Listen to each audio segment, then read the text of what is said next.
It appears there's a barred owl here, and it's somewhere in that tree. Now, the reason why I couldn't get this flashlight on because it blocks the view.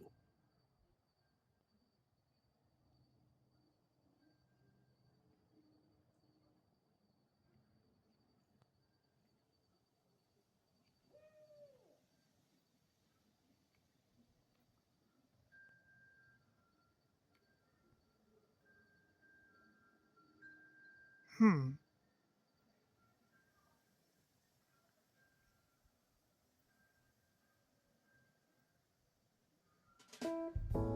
Now, this barred owl that I never heard before, that type of hooting pitch, I'm not too sure what's the name of that barred owl.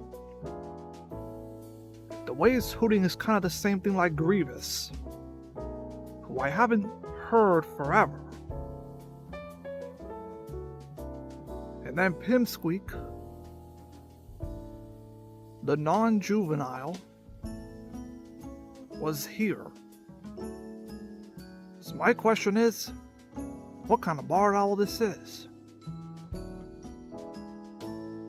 But I'm gonna back it up and just leave it alone, because I'm pretty sure it did fly away. Oh, one more thing before I head in. In case you guys have saw the video, there's a ring camera over there. While I heard a massive plane was flying, I see something shoot in the sky, and I'm not too sure what it was. It was pretty white, and it looks huge. Can't really tell the size, but that's what I really saw in the ring camera.